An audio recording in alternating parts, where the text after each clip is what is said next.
អាមេរិកប្រកាសបើកសង្គ្រាមសេដ្ឋកិច្ចដ៏ធំបំផុតលើអ៊ីរ៉ង់ហើយក្រុងតេហេរ៉ង់ឆ្លើយតបដោយគម្រាមកាត់ផ្តាច់ការនាំចេញប្រេងទាំងអស់ពីឈូងសមុទ្រពាក់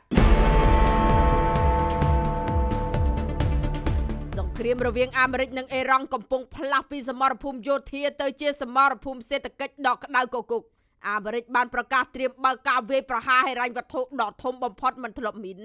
ដោយដាក់ទណ្ឌកម្មថ្មីលើបណ្ដាប្រទេសជាដៃគូពាណិជ្ជកម្មរបស់អ៊ីរ៉ង់ប៉ុន្តែអ៊ីរ៉ង់មិនព្រមចោះចាញ់ជាដាច់ខាតហើយថែមទាំងគម្រាមបិទការនាំចេញប្រេងទាំងអស់ពីតំបន់ឈូងសមុទ្រពាក់ប្រសិនបើសង្គ្រាមសេដ្ឋកិច្ចរបស់អាមេរិកនៅតែបន្ត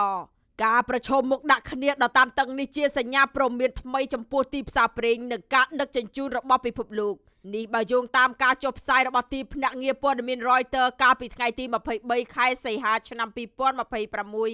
រដ្ឋមន្ត្រីក្រសួងរដ្ឋាភិបាលអាមេរិកលោក Scott Bessent បានប្រកាសថាក្រុង Washington នឹងដាក់ចេញវិធានការដាក់ទណ្ឌកម្មកាន់តែធ្ងន់ធ្ងរលើអ៊ីរ៉ង់និងប្រទេសឬភាគីដែលតែងតែបន្តធ្វើពាណិជ្ជកម្មជាមួយនឹងក្រុងតេហេរ៉ង់លោកបានហៅការវាយប្រហារហិរញ្ញវត្ថុនេះថា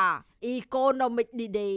ដែលលោកអះអាងថាជាការវាយលុកហិរញ្ញវត្ថុដ៏ធំបំផុតដែលអាមេរិកមិនធ្លាប់ប្រើដើម្បីប្រឆាំងសត្រូវគោលដៅមិនមែនតែអ៊ីរ៉ង់ប៉ុណ្ណោះទេ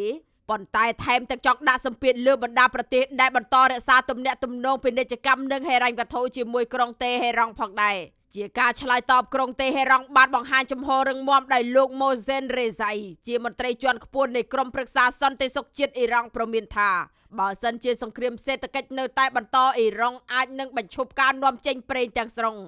លោក Mohsen Rezai ប្រមានថាប្រេងនឹងមិនត្រូវបាននាំចេញតាមច្រកសមុទ្រ Hormuz ឬតំបន់ណាមួយក្នុងតំបន់ឈូងសមុទ្រពាក់ជាដាច់ខាតហើយប្រទេសណាដែលចូលរួមគាំទ្រសង្គ្រាមសេដ្ឋកិច្ចរបស់អាមេរិកនឹងត្រូវអ៊ីរ៉ង់ចាត់ទុកថាជាសកម្មភាពប្រឆាំងអ៊ីរ៉ង់អាមេរិកកំពុងជំរុញឲ្យមហាយៈចិនរួមជាមួយនឹងខ្លួនក្នុងការដាក់សម្ពាធលើអ៊ីរ៉ង់ផងដែរព្រោះចិនជាអ្នកទិញប្រេងដ៏សំខាន់ពីតំបន់ឈូងសមុទ្រពាក់ប៉ុន្តែទីក្រុងប៉េកាំងបានច្រានចោលគំនិតដាក់ទណ្ឌកម្មនិងសម្ពាធដោយអះអាងថាសម្ពាធមិនអាចដោះស្រាយបញ្ហាបានទេហើយបានអំពាវនាវឲ្យប្រើការទូតជំនួសវិញ